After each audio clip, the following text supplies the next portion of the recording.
Mentorship Mondays.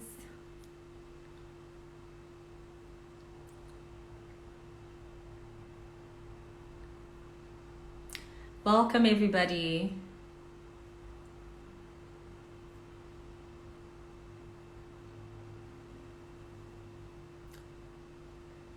Welcome to Mentorship Mondays. We're just waiting for more people to join.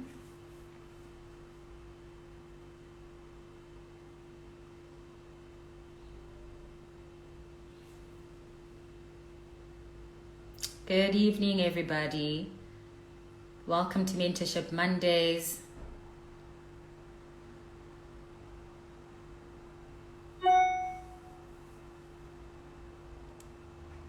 Good evening, everyone. So we're just waiting for a few more people to just join before we get started. I see that our guest has already requested to join the live, so she is here bright and early. Let me just quickly accept her request.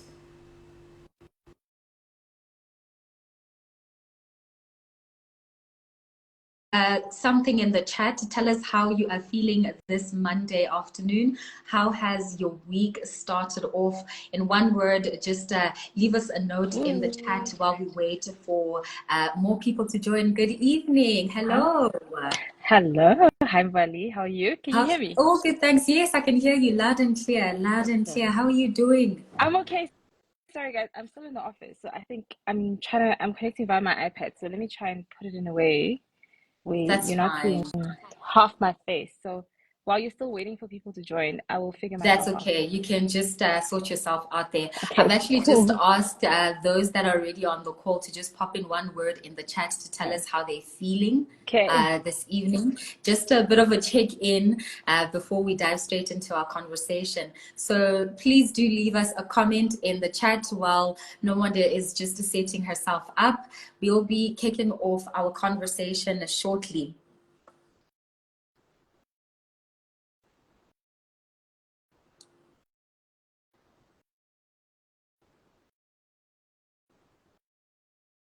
Okay.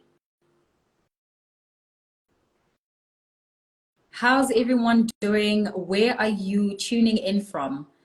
I know the last Mentorship Mondays that I hosted, there was quite a number of people that were tuning in from Johannesburg. So I'm hoping that we've got a bit of a diverse audience this evening.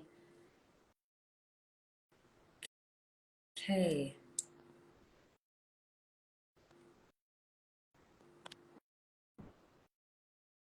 All right, let's see. For some reason, I am not seeing people's comments. So that's fine. We can just get started. I'm seeing all the hearts and all the love. A very good evening and warm welcome to Mentorship Mondays. My name is Mzinyane and I'm standing in for Nozi Poshabalala while she is in Geneva. She's moderating a couple of panels at the International Labour Organization. So I'm holding the fort for this evening and we're in conversation with one of my favorite corporate leaders and just leaders in general, a seasoned technology executive, currently the CIO of Bidvest Limited. And we're talking to her about leading with purpose. I think it's such an important topic and one that just calls to our attention the importance of intentionality and mindfulness in how we move and how we show up in the spaces that we occupy. So we're in conversation with NomondeWhite-Ndlovu, and we're talking to her about a great topic. I'm actually not going to introduce you any further. I would like for you to just give a brief snippet of who you are, what you're about, and how you lead with our audience. Thank you very much, Mbali. So I just want to correct just one thing. So I'm actually the CIO of Bidvest Bank, not There we of go. Not with not vest. of the Okay, there we group. go. Yeah, not of the Yes, group. So I yes. just want to just make that correction. Thank you very much for the kind introduction and for the invitation. I'm looking forward to an engaging conversation with you and your incredible audience tonight. I like Nomonde in a nutshell is a mom to two incredible little human beings. My favorite people in the entire world. So before I think I am in corporate or have a career, I actually have a family first. So I'm deeply family orientated first and foremost. Um, I'm trying to think of like the easiest way of describing who I am as a person. I'm actually very spiritually rooted. I'm a very spiritual person. I'm Christian. Sure. And God is like a firm foundation of everything that I actually do. I never leave the house without praying first, because you never know what might happen like throughout the day. Everything that I've ever done, I think, in my career and in my life, has always been, I guess, ordered by God. So I'm not here because of my own wisdom. It's really because of the incredible, I'd say, opportunities that he has directed my steps towards. I'm not a traditional technology leader at all, because I actually studied politics and law. So I did not study engineering, did not study computer science, but literally fell into technology, and through the process absolutely fell in love with it. I've never practiced law a day in my life. Technology is all I know. So it's my first love from a career perspective, and it's been like a wonderful journey and career. So I don't know if that was the kind of intro you're looking for, Oh no, it was Mbali, but beautiful. It was beautiful. I think okay. you shared you shared a few things that are just going to come back throughout our conversation, just in light of some of the questions that we've prepared, and also some of the questions that were received from the audience. I mean, you mentioned already that you have a background or educational background in politics and law, and finding your feet in technology and even the corporate space was quite an accidental start for you. Yeah. So to kick off our conversation, I want to find out, how do you think detours, accidental starts, or even late starts Yeah. lead us closer to our purpose? That's actually a very interesting question, because before the detour happened, I think I was lambasting myself quite a lot. So I think maybe it's important for me to share like how I ended up in tech to begin with. And if you're actually going through a transition in your life, so mine happened because I had failed criminal law. And I Hey. was still working part-time, and I needed to get permission from Wits to actually complete my qualification through Wits still.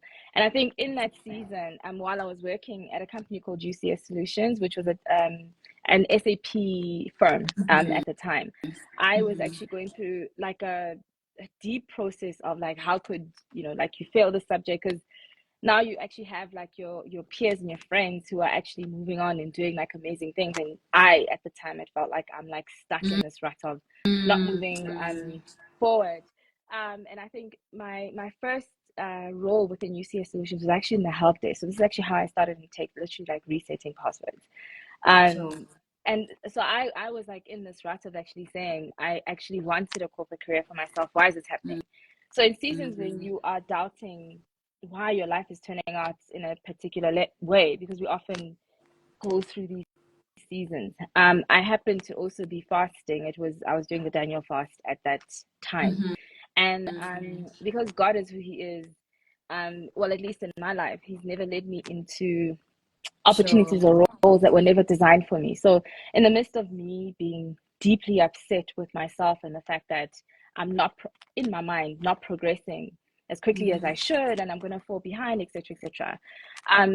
In hindsight, now looking back, what I probably would have told my 21-year-old, 22-year-old self is that, in life, you should never really compare yourself to other people, because our journeys are Sure. absolutely unique. Sure. Um, Sure. and that point of failure actually led to an incredible pivot in my career to technology, right? So when I actually started accepting the fact that this is probably not necessarily a bad thing, and I need to refocus and pivot and stop feeling sorry for myself, a lot of things actually changed. Where I started making the most out of the situation that I was in within a very short period of time, when I decided to dedicate myself fully to the job I was in. Sure. I think within 9 months, I was then promoted, because I decided to ensure that I give my best to this job. I think there's a saying, I forgot which sermon I was listening to, that if you're a janitor, be the best janitor Yes. there is. Yes. If you're cleaning houses, clean that house to the best of your ability. And I think that's the mindset I had taken at the time. and it paid off. You know, I could say that now still because it continues to pay off, because of the opportunities that then unfolded as a result of that. I was in 9 months of being in that organization. I was promoted to a junior service delivery manager. Sure. And then shortly after that, I think I was at UCS for like close to 4 years, which I had the opportunity of actually working with the CE of the business at the time, because the job I moved into worked directly like with her. I learned very painful lessons. It wasn't easy. Trust me, if you're being promoted from call center to a management role because someone sees potential, there are lots of obstacles that you're going to be navigating Sure. through when you are in those roles and opportunities. But it's you know, it's since led to a lot more other opportunities, because I think it was my first experience working for executives at a very young age. So my learning journey was very steep, but that foundation was important because that led to me moving to British American Tobacco, where I worked with executives again, but at least I had a taste of what that was like. And I think from there, my career has just grown exponentially within the sector, within the industry. So it also speaks to the fact that just because you may not necessarily have studied in a particular field, to me, what degrees or qualifications speak to is your ability to see things through, not necessarily like your expertise in a specific field, because a lot of the time, the things you study in university, by the time you enter into corporate spaces, that information is obsolete because the world is changing exponentially. So when I look at also like hiring individuals, you could have studied hotel and catering or travel and tourism. It won't matter to me. It simply means to me that you have the ability to see things through. And then the rest really comes through. What would then come through is like your learning agility, your passion for what you do, and then it's just, you know, like characteristic traits that would determine whether or not you would fit into an organization. That's it. And I think I'm an example of that, of where, yes, I do. By the way, I did graduate, guys. Forgot to add that. I did actually finish. So just to put it out there, yeah, I did graduate with my degree, and it's helped me. But really, all school does for us is to give us an innate ability to think, and it shows that we're resilient and we can actually get things over the line. 100%. So I'll pause there, Mbali, and move on to the next question. Yes. So many nuggets that I just want to tap into. As you were talking, my mind was just like, oh, I want to hold on to that. I want to ask about that. But firstly, I'm glad that the comment section is now working. So if you've just joined in, please do pop in any question, any comments in the comment section. We are taking live questions. There were a few that came through before our session this evening. But if something comes up from our conversation, please do leave us a comment in the comments section. So yes, one of the things that you spoke about was, number one, the role that school actually plays, right?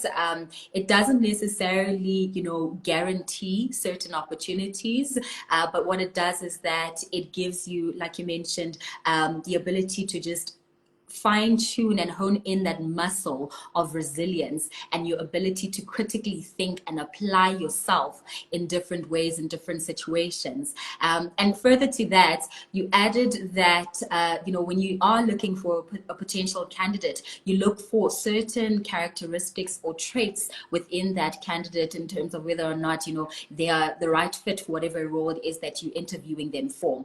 What I want to find out then on the topic of character traits, what do you think are just the key character traits of a leader? And what do you think your character traits are as a leader that makes you stand out and differentiate you from your peers? Yo, Mbali, that's always like such a tough question to try and answer. Let me speak for myself in terms of what I value in leaders that I've actually worked for, and maybe I can try and circle back around what are some of the aspects that I've tried to hone in on based on leaders that I've admired, right? So for me, I think empathy plays a very big role in how we lead other people, and I'm of the view also that the best leaders I've had the opportunity to work for were people who had a deep sense of empathy, but also were very hard on delivery, and were very like soft on people though. And I know it sounds like a contradiction. Sure. Where it also isn't about playing a human being. It is about the issue at hand, where you can actually like deal an issue without dehumanizing someone for actually making mistakes. Some of the best leaders that I've had an opportunity of interacting with and engaging with are people who excel at what they do and show up with excellence and are excellent, but are very human at the same time, and are also very generous with sharing information and sharing their knowledge. Leaders who fundamentally believe in always sending, the elevator down for others to actually join in, because they have an appreciation that there's enough space at the table for everyone to actually be part of the conversation or to thrive and to grow. And we only become better leaders also if you surround yourself with people who are smarter than you, and you are not intimidated by individuals who will bring their authentic selves and their ideas into a business and organization, because that's how you actually thrive. So I have thrived, and the leaders who have allowed me to bring my voice, and also bring my disagreement in moments where I actually disagree without being punished or penalized for having a different opinion, because it's only when we are able to share different opinions with respect that you can actually progress and be successful as a business or an entity. And I say this to say what I have then honed in from many leaders, men and women of all racial demographics that I've had the pleasure of working with, is that leadership is also a very personal thing. Like you can never replicate, I can never replicate trying to be a Wilhelm Krecha or a Hannah.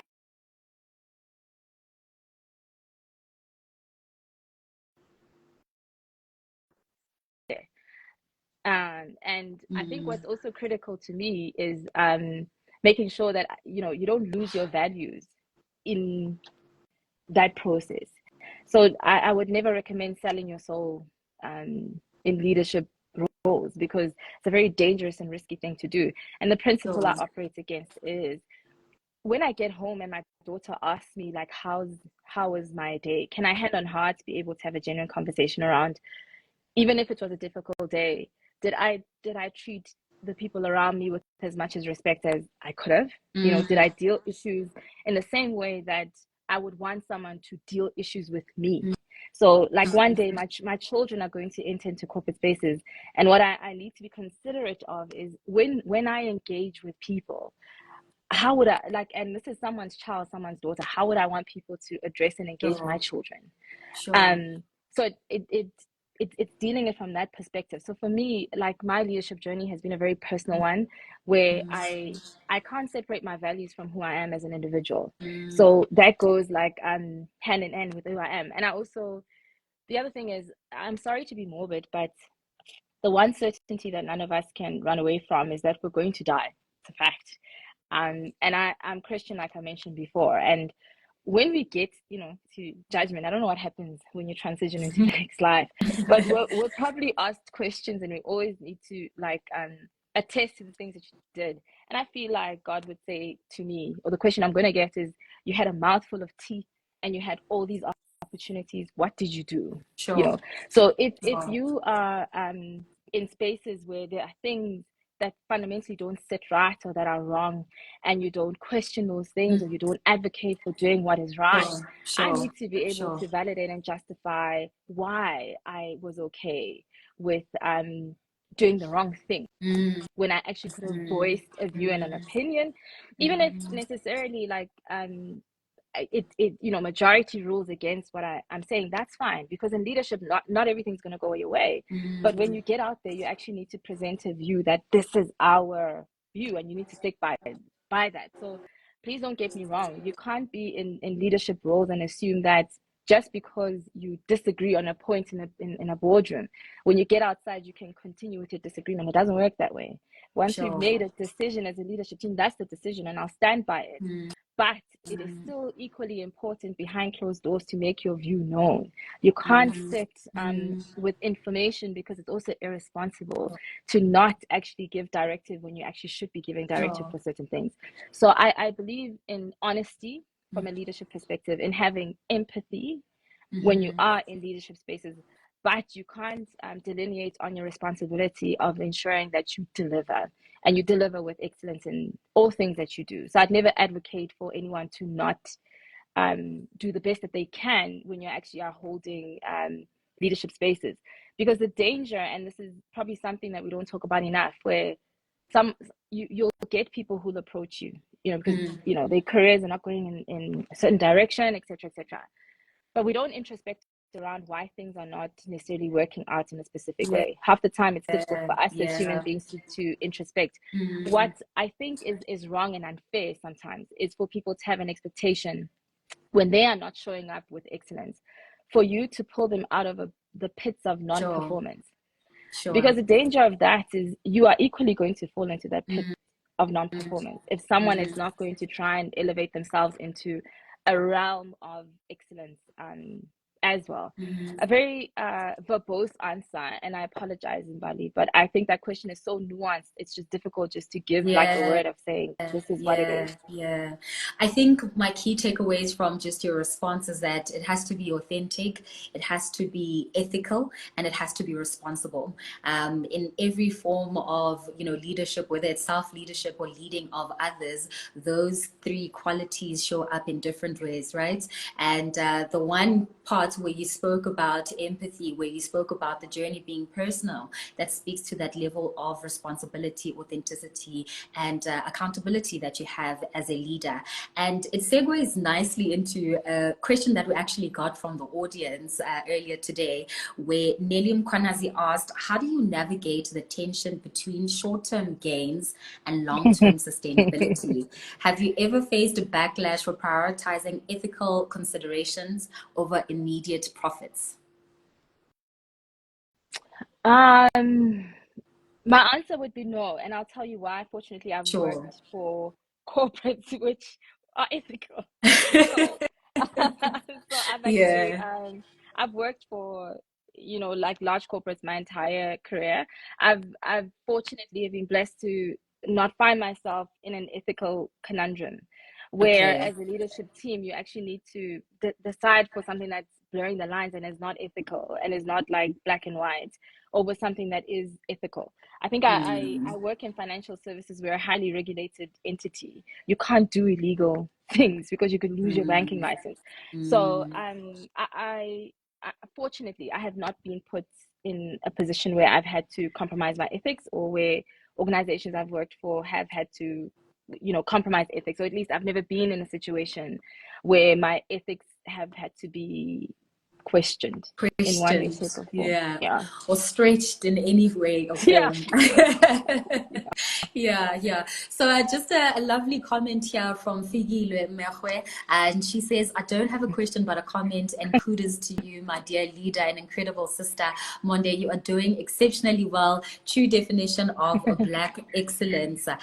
Celebrate all that you do. This is amazing, and I mean, this is exactly why we have you here for this topic on leading with purpose, because I think you've been so intentional and so mindful about how you show up. And speaking of that mindfulness, I do want us to touch on something that's been a thread in all of your responses around spirituality and just centering God in what it is that you do. Might be a bit of an unconventional direction that we are taking, but I'm welcoming the invitation to go in that way. So how has spirituality, or what role rather has spirituality played in just your leadership journey and how you show up as a leader? And in that, how do you use it to discern versus this is something that is objective, that has to do with the job, and this is something that needs a higher power to give me guidance and wisdom to manage? Thank you for the question, Mbali. First of all, Figs, thank you for that comment. Figs is in my team. We work together, so it's very kind. Amazing. Joining for you to say that. And you know what, Mbali, I can't start any day without prayer first, because I'm imbalanced if I do. And because I've always been at the beginning of my career heavily dependent on guidance, because I knew nothing like when I joined this industry. So it was literally, like a constant prayer of like for God to order my footsteps and speak through me in everything that I do. Because I may not necessarily know like what's going to happen ahead of me. And yes, like I enjoy learning, and I think I'll forever be in pursuit of learning. So outside of just my base degree, I've done many other qualifications, including my MBA, to actually continuously get knowledge. But because I've always been clear that I'll never know enough about the sector I'm in, regardless of how much information that might come through. You always need to surround yourself with people who know more than you do and who are subject matter experts in the line of business that they do. I feel like when you are in, let me call it like leadership roles, specifically like executive roles, your job is not so much anymore about your technical knowledge and expertise, because the reason you get that promotion is because people know that you are able to deliver, because you're technically sound in what you do. People, okay, maybe I people might disagree on the line. I was about to say, people don't just get promoted like just for just. But hey, I appreciate we live in South Africa. We all have different experiences, like like how certain leadership roles actually come about. So I'll take that with a pinch of salt and accept whatever criticism and backlash or laughter that might come through. It's a fair point.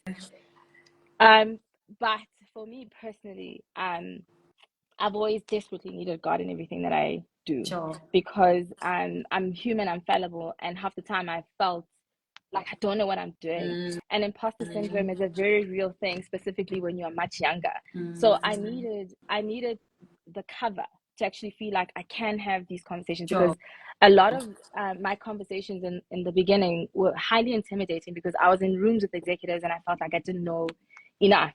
And then like there's an issue of age that comes into play, because I've been in management and leadership roles since I was 24, and I knew nothing, and I was wet behind the ears. I had very low EQ, and I've had to figure things out. So I did not have the arrogance of thinking that these opportunities were coming because of my own wisdom. I knew it wasn't that, and I knew that I needed him to actually be able to guide me through my nerves, to actually help me find my voice, so that when I enter spaces, I'm articulate, because just me and my flesh, I wouldn't have been able to do that. I'd be crying, I'd be shaking. And that has just been a blanket I take with me everywhere. So this is why I'm saying, like, if I don't pray or I forget, I always have to stop the car and do it, because I'm completely off balance when that doesn't happen. Because I feel like when I pray for wisdom and I enter into rooms and spaces, at least I can discern, because this job now, a lot of it has to do with discernment and managing complexity, not execution. And you're a leader of leaders, so you have leaders bringing you their problems that you then have to solve for, because they are subject matter experts in their own right. So now what you are dealing is really not technical stuff, it's human stuff. And when you're dealing human challenges, you have to have a different eye around how you navigate that. And I've made many mistakes in my leadership journey, and I think because I pray, I'm often able to like take feedback even from my own team where I've messed up, to actually say, let me reflect on that, because you're right, or how I've shown up in a way where like I'm in deep crisis, or we are in deep crisis from a business perspective, and I'm stressed, I'm frustrated, and I'm not necessarily engaging or like showing up in a way that I'm proud of because of heightened stress. I've had to like go back and reflect around, okay, I could have done that better. I need to calm down. I need to manage how I show up in spaces, and I probably need to meditate more, think through that, and find different approaches around how I'm actually going to navigate the space. So if I was relying on my own wisdom to ride correct, I think I would have crumbled and probably been booked into a psych ward, because these jobs are not easy, but we don't really talk about the stress that actually comes with these jobs is not one where a normal human being can take that stress without actually having a foundation that you can actually grip on. All of us need something, whether it's your faith or it could be absolutely anything. When you don't have a foundation and you actually don't have something to hold you steady, it becomes extremely difficult for you to actually be able to navigate the numerous challenges that you're going to face when you are actually leading others. Sure. So be rooted in faith and have a firm foundation to guide you and help you discern, and also just to carry the burden, right, that comes with the positions that we find ourselves in, and just navigating the corporate environment. I just want to go to some questions that have come in this question box while you were talking. We've got quite a few, and meaning that there's a lot that you were talking about that's resonating with people that are joining us this evening. So we've got one from Zetu, and she's asking, sometimes purpose, in brackets, opportunity, finds you unprepared, and the notion of God qualifying the unqualified. How do you rise up to what you are purposed for and overcome imposter syndrome? Thank you, Zetu, for the question. So I would encourage you, like, if you're being met with an opportunity that you feel you're not ready for, to say yes. Please say yes. Like, don't don't step out of that opportunity, because half the time, and I find this mostly with, I would say, females more than men. And I mentor both men and women, by the way. So, I'm not placing judgment. The men, or rather the gentlemen that I would work with, are always down for those opportunities. And then the conversations we have is more around how they position that they are the right person for that opportunity, versus with ladies that I engage with who would want to, like, rather, usually they get approached to say, would they be open to said opportunities? But it's rather like, I don't think I'm ready. I need maybe 2 to 3 years. It's always years, it's never months, by the way. It's never like weeks around how do we actually put a plan in place for you to actually be prepared for that. It's never that. And usually much more than what the next person would, and that's why you're being asked for you to step into that season and opportunity, because whoever's offering that opportunity is probably seeing something that you don't see. And we're often our biggest critics in any scenario and opportunity. We're always our biggest critics. And I'll put it in a simple way. Like, if your friend came to you and said that there's this amazing opportunity that's come to them, the advice that you would give them is to say, absolutely, you should go for it because you're so amazing. But the language that we use with ourselves is never the same. We always want to, write ourselves out of opportunities that we richly deserve because we've worked hard towards them. And in instances where, like, I've doubted myself a lot of times, I give it to God. And I really believe in faith of a mustard seed. And this is why I said I can't leave the house without prayer. Can't.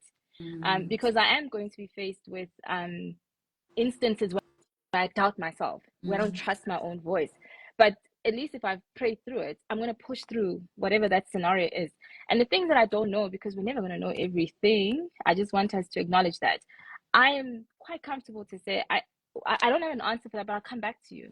And when you don't have an answer to something and you've told someone you'll come back. Don't not come back, because that's how you lose, like, trust and credibility with the people around you as well. So I fundamentally, like, believe in betting on ourselves, and betting on myself and affording myself the same kind of grace that I afford the people in my life that I love. We deserve to do that for ourselves, Zetu. And I think we often count ourselves out and count people in when we are all equally worthy of opportunities that come to us, because it's not by accident that opportunity is coming. Can I just encourage anyone who's on this call, if you're faced with an opportunity, please say yes before you say no. We can deal with your fear in the background. Let's unpack the fear after you've said no. So by the time you go for those interviews and you land that job, we've dealt with that imposter syndrome and we've kicked it to the door. Because there's an ecosystem of people, believe it or not, who want you to win. I know the world is an ugly place. It's such an ugly place.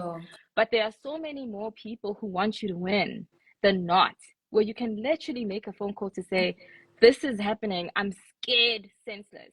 and I just need guidance like around how to do this. Do Mm. not count yourself out, and do not, just negative self-talk yourself before actually reaching out to somebody and unpacking what that interview might look like. So we can dry run, we can practice. So by the time you get there, you kill it. That's it. That's it. I actually want to go to the comments because we've just gotten so many people commenting and just wanting to give you your flowers while you're on this IG live. Mrs. Chavs says, such a young and powerful leader, great inspiration. Thank you so much for your sharing, Nomonde. Mrs. Sands is just concurring on what you were saying earlier, that school gives us the muscle and the world is forever changing. And then we've got Mz Kakane saying, Nomonde, you're such an inspiration, Sisi, a great leader and a fantastic speaker. I always love listening to you. You carry so much wisdom. I mean, that's why we have her here today. That's why we have her here today. I read the rest of the comments just after asking the next question. So Lusha Masihlela, she dropped us a comment before our live, and she's asking, so as a seasoned leader, how do you ensure that your team is aligned with the purpose and vision of the organization? Feel like asking someone in my team is on the line, but I won't do that. So let me just look. I think what we often get absolutely wrong is not explaining what the strategic ambition is of the business. So what I appreciate about my current boss and where I am right now, and like how we try and approach stuff, is that it's critical for honest conversations to happen around what the strategic ambitions of the business are, and everyone needs to understand what it is. So in saying that, it's not just sharing a strategic document and assuming that people understand what it means. It's actually making sure that that is a living thing for all of us. So when I come back from excos, when I come back from board meetings, I have these conversations with my leaders in my technology space to say, board was hard, and these are the reasons why board was hard, or exco was tough, and these are the reasons why exco was tough. These are the things that we actually need to focus on. These are the areas where we're actually missing things from a revenue generation perspective. This is how we're performing from a business perspective. These are the focus areas that all of us need to do. So the conversation is not just about technology, it's about the business, because technology is an enabler to business, right? So you have to be able to take what the strategic ambition is of the organization and business, what the revenue drivers are for the organization, and for all of us to understand that. And my expectation of my team is that they then take that information to their teams. So their teams actually understand, because nothing we do as a business should be a secret, even to the most junior employee.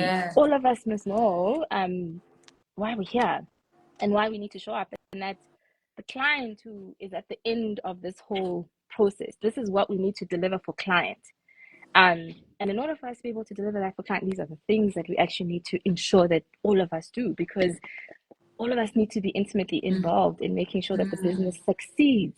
But you can't be intimately involved with something you don't understand. It's impossible.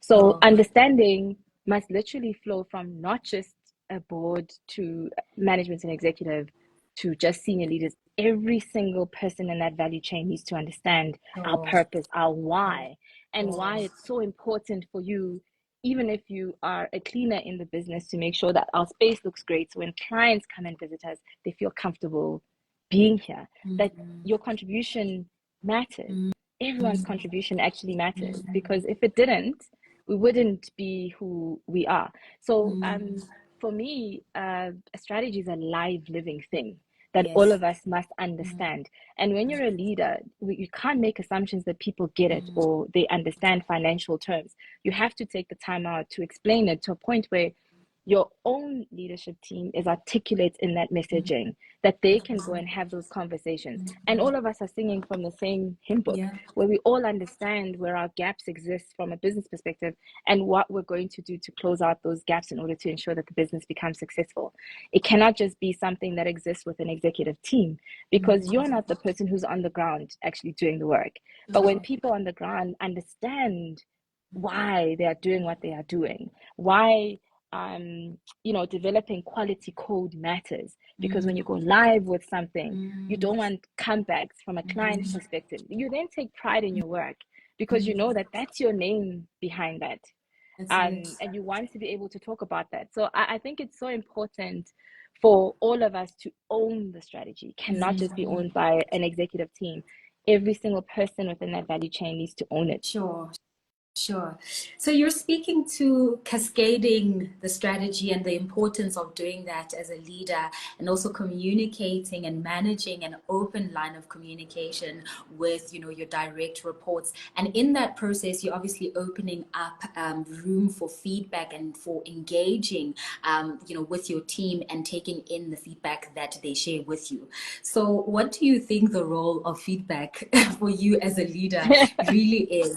And how do you differentiate between feedback that is constructive, that speaks directly to the purpose, the vision, and the mission of the organization, versus feedback of someone who is just disgruntled and is probably just using that forum to just air out their grievances? And then how do you handle that if it does ever come up? It does come up. So let me say it does come up.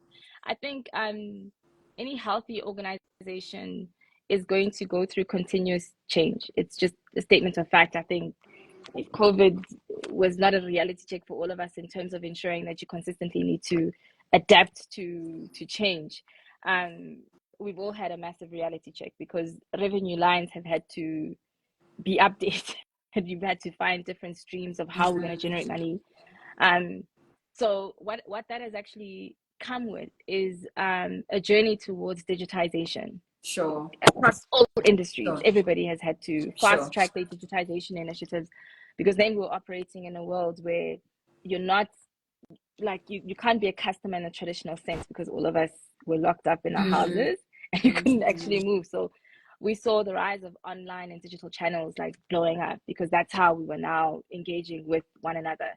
I'm using this example because change is not always welcomed by everybody, and it could be for different reasons. Sometimes it's because people are just scared. So there needs to be an acknowledgement of that. But sometimes you literally have people who are just naysayers because it's just who they are.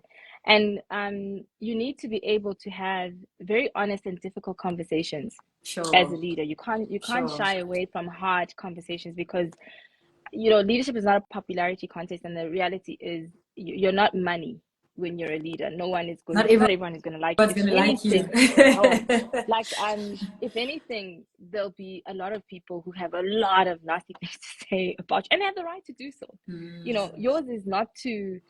And here's the thing: you cannot then, just because you hear what people are saying about you, which is not great. I don't have the freedom or the right to participate and be mad and to still throw judgments, because mine is still to lead. Even if you don't like me, I still need to lead you with respect. I still need to lead you with fairness, even if you don't show me the same thing, you know, behind that's not my problem.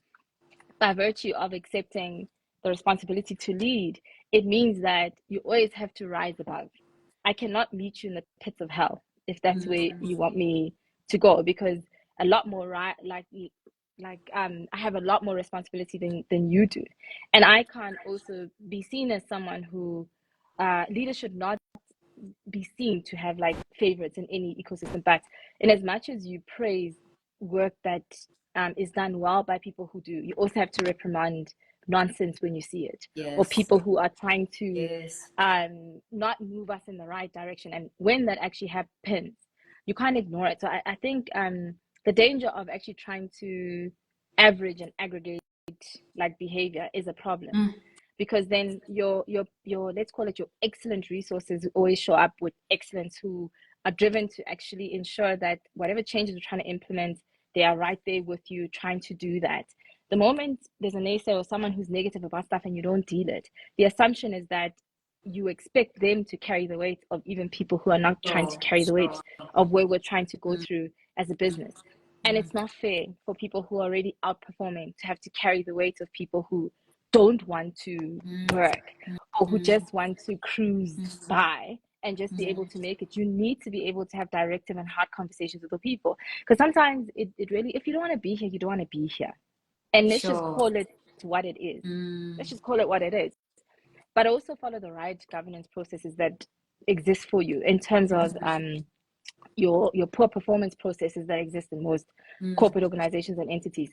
Because that process usually is not an easy one, it's a tough process. A lot of the time, if you're a busy person, it feels like it's cumbersome, but you can't ignore it. You have to do it, because the message you're then sending to people who are performing, who are delivering, is that you as a leader, you don't tolerate non-performance either. And if someone is going to be swimming against the tide, and you're actually going to, I don't want to use bad language, but I don't believe in having people in an ecosystem who, I'll call them bullies, because I don't believe in brilliant, let's call it douchebags. You can't have a brilliant douchebag in your ecosystem, because what they leave is dead bodies. When you have someone who might be brilliant, but they are toxic, you're worse off, because they're going to leave so many dead bodies and have really good people wanting to leave your ecosystem. So sometimes you need to balance it out around, is it worth it to actually lose majority of great people just because this person is brilliant? So I'm giving you the other side of it, because yes, there is non-performance, like there's real non-performance, which you must deal, because you can't have your performers carrying dead weight.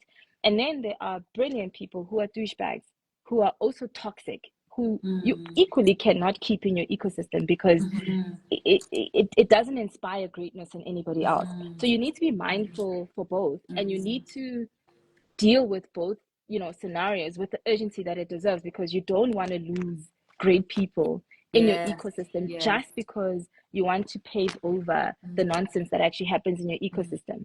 I think great leaders are able to have direct conversations and difficult conversations. That's it. You are able to do that, but equally you're able to praise really good work. And I also fundamentally believe that when people do great work, that's my team, you need to talk about it. I don't want to talk about your great work, because that's also another way of giving people exposure, and that's my job, because you literally, I believe in working myself out of a job. I think it's very important for me to work myself out of a job. What does that mean? What does that mean, working yourself out of a job? It means that I want, when I leave a space, I want it to be great for someone in my team to take over that job. I don't want to be in a seat and occupied for the rest of my life. You want to be able to amplify your people. That's it. So that they show up. I don't need to be doing presentations of work that you've done. I want my exco, my board, to know that you've done that work, to know that we've got talent and excellent people in this ecosystem. So when there are succession conversations, whether I'm here or not, people will know you by name and be able to speak to opportunities that you can actually take up. That's the true job of a leader. It's actually being able to create space for others to move into spaces and opportunities that you've created, because there's more than enough room. And I don't believe that we should be occupying seats for decades before you move on to other opportunities, because all of us come with different skill sets, right? I for one am able to work in very chaotic situations to make sense of it. Once I'm done, it's time to move on. And then the next person takes the baton of ensuring stability, ensuring things are going to sing as they should. All of us come with different skill sets. I can't make an assumption that every season is for me to actually serve in those seasons. Different seasons are for different leadership capabilities and skill sets. And I think as a person, you need to know when your season is done, and to be able to create room for the next person to take over in that new season that your business is transitioning into. Oh, that's beautiful. So there's two questions that have come up from what you said that I want to ask you. So the first one, how do you know it's time to move on for you? If you're a leader and you have spent however long it is that you spent within an organization, you've made the impact that you wanted to, what are the telling signs that it's time for you to move on? And then secondly, you spoke about having hard conversations. And I think a lot of leaders, especially leaders that get into positions quite young, that occupy those leadership roles without necessarily that emotional intelligence that you were talking about earlier, don't know how to have those hard conversations. So if you're a young leader right now, what would you have needed to know about having a hard conversation with one of your direct reports? So I want to encourage if you are young, right? And you are in a leadership role, you probably do need coaching. I don't want to, give you the wrong impression and make you think that it's an easy thing to do, without necessarily having had the right coaching to be able to do it. So if it's something that you struggle with, coaching can actually assist you with it. I do think that it's also important for us to have mentors. I do as well, because we don't know every single thing about everything. And again, when you do have a mentor, the joy of that is that they've already paid the school fees, so you don't have to. And I can actually give guidance around whatever scenario you may be facing at this point in time, how you might be able to approach that, because it's never easy, right? And sometimes you actually need to practice, because you can't make an assumption that you can just have a conversation with someone and it's going to go well. Sure. Because there's also an appreciation of the fact that you're probably also leading people who are older than you. And depending on how culturally we've been raised, because there is a cultural thing where if you, I'm a Black female, you were raised that, you don't speak back to older people. You don't disrespect people that are older than you. Or nuances around, you don't look at an older person in the eye necessarily. Because I think maybe it's important from a South African context to have an appreciation of the fact that we have people from different backgrounds entering the corporate landscape. You have a brilliant child who may have grown up in rural Transkei, who then, because of the excellent academic prowess, is able to go to UCT. The cultural dynamics of how UCT is actually set up is probably very different from how they've actually 100%. Grown up. And there's no one who, they didn't grow up in an ecosystem where they have parents who are having dinner table conversations with them around the importance of, when you enter corporate after your scholarship, of managing upwards, of asking for work, that will amplify and grow your career. Nobody was sitting down with them to say to them, how was your day? Like over dinner, at a dinner table. We're not having dinner table conversations. So it actually even comes down to simple things like elocution. When you are taking clients out for dinner, what are the mannerisms you're supposed to be? What are appropriate conversations that you actually have when you're in those spaces? Not everyone is taught that necessarily. So you have young people who are entering corporate spaces where there's never been anyone to hold your hand, to actually give you a perspective of how you deal with corporate SA. What corporate culture is, what corporate language actually is. The fact that by me being silent in meetings when my peers who are on the same graduate program with me, who went to private school, so and this is not even like a racial thing, because I think you actually have a thriving middle class population of Black professionals who have children who go to private schools, so who have the same opportunities. So you'll have Nkanyezi entering corporate, who's having dinner conversations with her mom, Nomonde, who's saying this is how you behave. So works, I don't want to just simplify it to an extent of just like using racial demographics to it, because I think the country, even though we're still the most unequal country in the world, there are still nuanced issues which would impact majority of young people, right? 100%. So this is why the process of mentorship and coaching becomes critical. This is why I will always have time for young people to actually have these conversations, because there are young people who have worked hard to get into corporate, but the economic responsibility that a lot of young Black professionals still have is massive, and we don't talk about that. Like, even if you might think that a graduate salary that you have is actually fair because we pay fair like wages for graduates, bear in mind that that graduate salary that you're probably paying, this young person has to send money home. And as much as they need to pay rent, and I think this became a reality check for me when I still worked at Absa, and with our graduate programs, we used to do dinners with our grads because we wanted them to engage with Exco. That was the coolest thing. Until I actually realized that there was this young man who left early, and I happened to need to leave early that day, and he was walking. And I stopped the car to ask, where are you going? And he's like, no, I'm walking home. I'm like, walking home? Like, get in the car. Again, assumptions that we make that people have cars, you can afford to buy a car when you're paid a specific salary as a graduate. The reality was this young man didn't have money for transport to get to his place. He left earlier than most in order to be able to walk home so he's not mugged. And then you have to shift things when you realize those things of saying, actually, no, we're not going to have these in the evenings. These must now happen in the afternoon if we want to be truly inclusive, so that if kids need to catch taxis, they can catch taxis. Of having separate conversations around when these opportunities come, because they will. These are the behaviors that we actually need to display and show. When you do talk, it doesn't matter if someone is older than you or younger than you, you look them in the eye and you speak to them with confidence. Don't shy away from that. But if you don't say it or they don't see you do it, because often it's so important to see people who look like you doing things that you are saying they must do, so that they know that they can.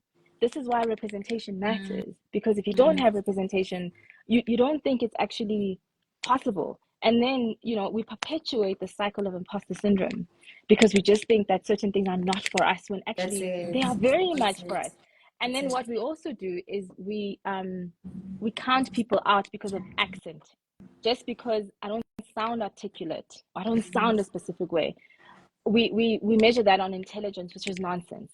So that's why you must always fight against the curve of giving people opportunities who don't sound like you, or who even come from universities that are not traditional universities, like the University of Venda, because you always want to bring in graduates from Wits, from UCT, from Stellenbosch, who all sound the same. So I think what we need to flip as leaders is that notion of actually just bringing in the same cookie cutter type approach when we actually hire like graduates, because talent exists everywhere.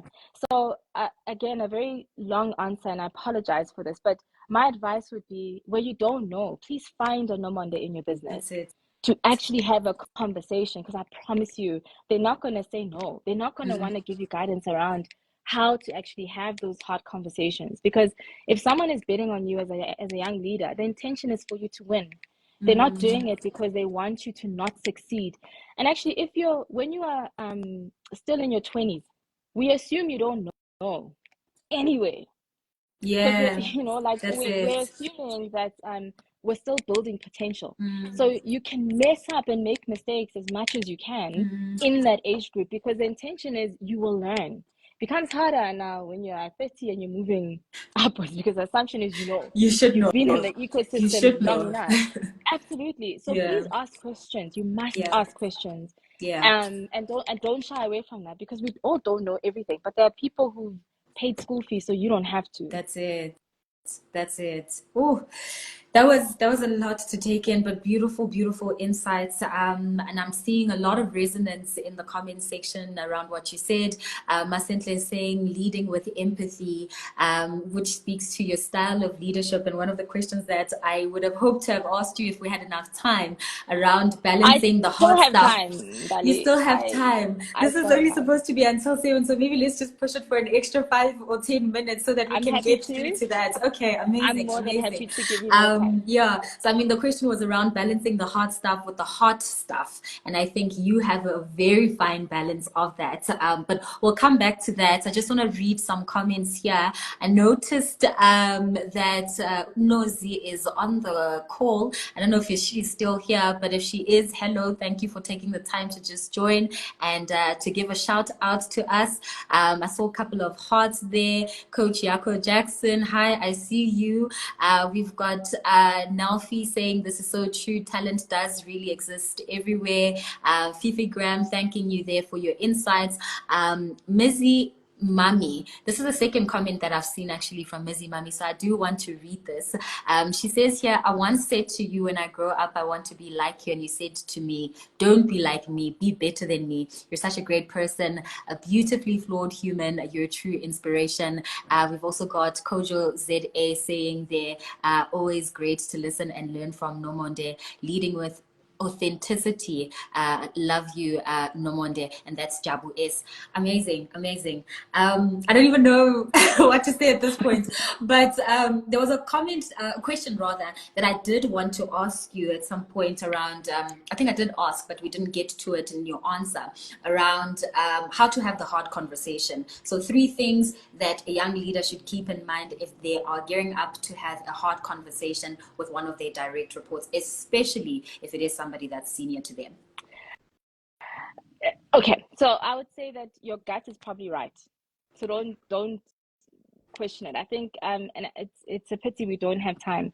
What we actually don't, and I wish there was a course on this, right? On politics in corporate spaces. It does exist, and people will play you when you are leading them. Like corporate politics is a real thing, but the assumption that a lot of people who are in corporate would make is that I don't want to play politics. When the reality is everything is a political system. School is a political system. You have popular kids and kids who are not popular. Jail is a political system. You have different what are gangs that actually exist and hierarchies that exist everywhere. So the assumption that corporate doesn't have a political system is flawed, and it's wrong. And I just want to say, like, your lack of participation is participation. Because people then know exactly where to place you. And they will play you. And I think often what we lack, and I made this mistake in the beginning, just before I actually got promoted and I had executive coaching, which shout out to Jessie Whitehouse, absolutely transformed my leadership journey and my life with what I learned from her, is that often what we do, and I think, and this is the advice, I'm getting to the advice of giving it to young people. Often when you are in meetings with someone, right, and let's say you're trying to have this difficult conversation to say, Nomonde, I've asked you to deliver on X and it's 3 weeks late and you keep giving me excuses around why it's actually not being done.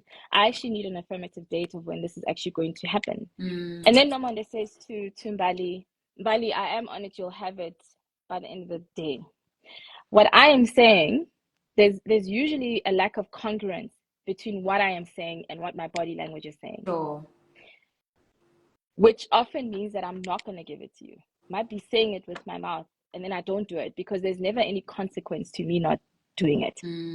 So what you would then need to follow that up with is like a real view around the fact that you are going to put me on performance management because the rest of the team cannot be carrying me through it. And you have the right to bring in your HR representation. I'm trying to give you practical tools of how to do this into the conversation of saying, I've had one conversation with you around this. It hasn't come through. I'm now giving you an official verbal warning. And in the event that this does not come through because this deliverable is critical for the business, please note that we're going to move to a written warning. That's it. So you just, like there are processes that every corporate entity has that you can place reliance on and follow through when you feel like it's difficult for you to navigate those hard conversations, and the support of your HR teams, which you should be able to actually pull in when you need to. And when you start doing that, then people will know you're not joking. Because every time you're like, no, every time I say to you, no, Mbali, I'll do it, and then I don't do it, and then there's no consequence management. I'm just going to keep playing you because you're allowing me to play you. So please, beyond just trusting people and what they say, because we're human and we're fallible, and people lie all the time. Please, and we give excuses, right? Because it's sometimes easy to give excuses. The reality is, guys, like anyone who works anywhere, there are also lazy people. You get hard workers and you also get blatantly lazy people who just want to coast along and ride on your coattails and not necessarily perform and do what they need to do. Be cognizant of that, and don't be ignorant to the fact that we are all going to do what we say we're going to do, because that's naive. And you can't be naive as a leader because you're not actually going to grow. Follow through. Don't make threats. Follow through on the things that you say you're going to do. Make it official so they know that you're not messing around.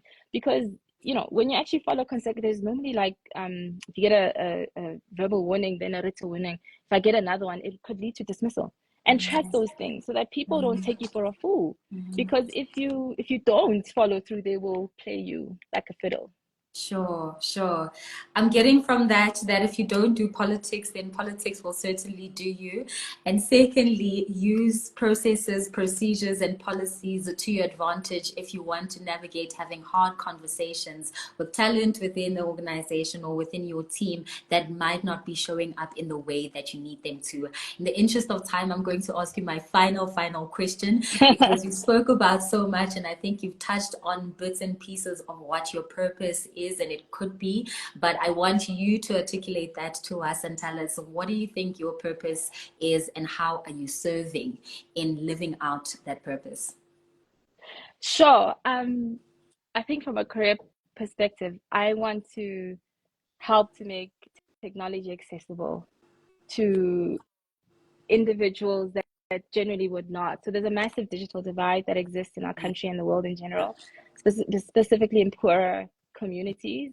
And in one way, shape, or form, I actually want to try and close that out. I think during COVID, it became more pervasive that kids who came from impoverished communities did not have access to learning tools, while kids who didn't still had access to learning, which was a grave injustice that well, all of us were ashamed of, at least in my ecosystem. And it's something that we all need to look into. How do we actually solve for those issues that actually exist, right?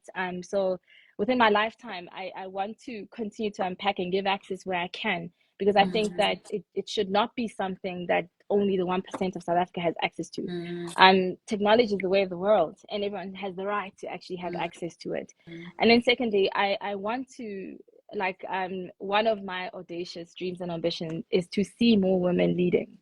And it's a dream of my life.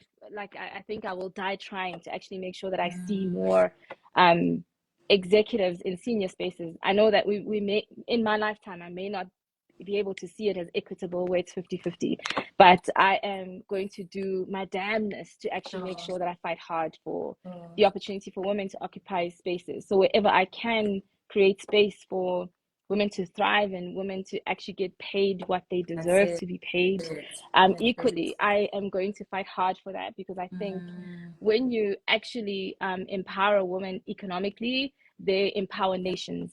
When you empower a man economically, and it's not all men, they empower themselves and their ecosystems generally. So it's so important for women to have economic liberation.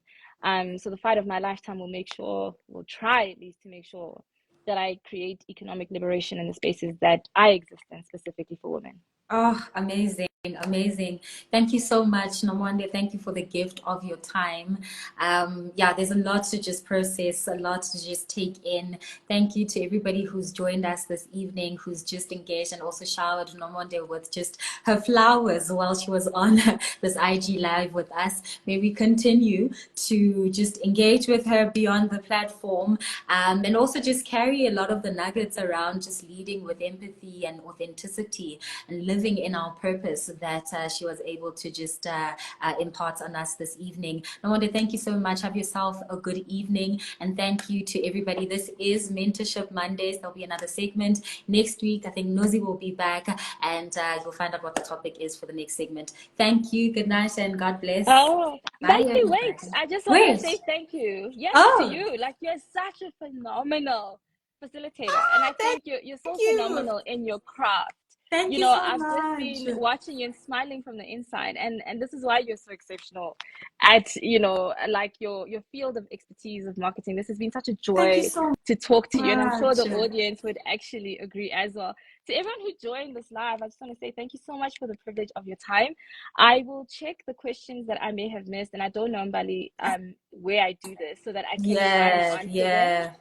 Oh, I'm also not sure, but we'll chat to the team, and maybe they can retrieve the questions and then share that with you. Not sure how you'll be able to answer that, but the chat was definitely buzzing with a lot of comments and questions. But absolutely amazing session. Thank you. Have a good night. Thank you, guys. Bye, everybody. Bye.